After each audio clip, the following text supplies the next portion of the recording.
So'nggi vaqtlarda jahlni jilovlay olmaslik juda og'ir oqibatlarga sabab bo'lishining ko'p guvohi bo'lyapmiz.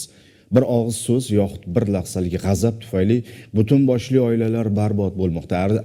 Arzimas bahona bilan boshlangan janjal yakunda juda ayanchli tugayapti.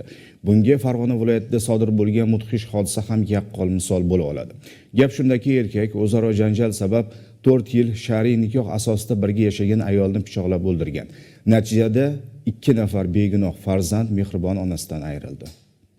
Belgidan qayd qilingan pichoq turibdi. Asli Namangandan bo'lgan erkak bilan Oltiariq tumanida shar'iy nikoh asosida oila qurgan ayol farzandlarining otasi qo'lida bunday dahshatli o'lim topishini hech qachon tasavvur qilmagan. 2 farzandning onasi edi u.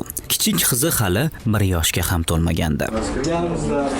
Ma'lum bo'lishicha, marhuma 2021-yildan buyon turmush o'rtog'i bilan Oltiariq tumanidagi xonadonlardan birida shar'iy nikoh asosida yashab kelgan. Oila qadriyatini anglamagan, uning boshini mahkam tuta olmagan erkak hayotida beqarorlik ustun kelgan. Shu bois er-xotin orasida doimiy janjallar odatiy holga aylangan. Fojia sodir bo'lgan kuni ham erta tongda erkak birinchi oilasi bilan ko'rishish uchun Namangan viloyatiga yo'l olmoqchi bo'ladi. Bu esa ayolning noroziligiga sabab bo'ladi. Yakunda 2 taraf orasida og'zaki janjal boshlanadi. Tortishuv avj olgani sari 2 tomon ham jahldan o'zini tiya olmaydi. Shu payt erkakda ayolni o'ldirish niyati paydo bo'ladi. U oshxona pichog'ini qo'liga olib, turmush o'rtog'ini yotoqxonaga olib kiradi va uning ko'krak, chap qo'l, tirsak va chap sonining pastki qismiga bir necha marta pichoq bilan zarba berib, qasddan o'ldiradi.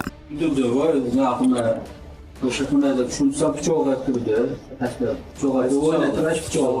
Keyin nima qildi? Siz chaqiraman, ammo u yerda chiqamasa chiqma.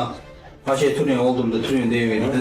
Jinoyat ishlari bo'yicha Oltiariq tuman sudida esa mazkur qotillik to'liq ko'rib chiqilib, odam o'ldirishda ayblangan erkakka hukm o'qildi. Jinoyat ishlari bo'yicha Oltiariq tuman sudining hukmi bilan sudlanuvchi O'zbekiston Respublikasi Jinoyat kodeksining 97-moddasining 1-qismida nazarda tutilgan jinoyatni sodir etganlikda aybli deb topildi. Unga ushbu modda bilan 12 yil muddatga ozodlikdan mahrum qilish jazosi tayinlandi. Tayinlangan jazoni umumiy tartibli qonunlarda o'tashlik belgilandi. Mazkur jinoyat bir ayolning hayotini butunlay tugatdi. Uning 2 nafar voyaga yetmagan farzandlari esa ona mehridan mosuvo bo'ldi. Eng dahshatlisi, bu fojia oilaning ichida, ayolning o'z turmush o'rtog'i tomonidan sodir etilganligidir. Bunday holatlar jamiyat uchun ogohlantiruvchi signal bo'lib xizmat qilishi kerak. Beparvolik har bir qilingan noto'g'ri qaror qaytarib bo'lmas, og'riqli oqibatlarga olib keladi. Shunday ekan, har bir inson o'z harakatida javobgarlikni chuqur his qilishi shart. Muhammad Sidiq Usmonov, Ravshan Nabijonov, Hudud informatsion dasturi uchun.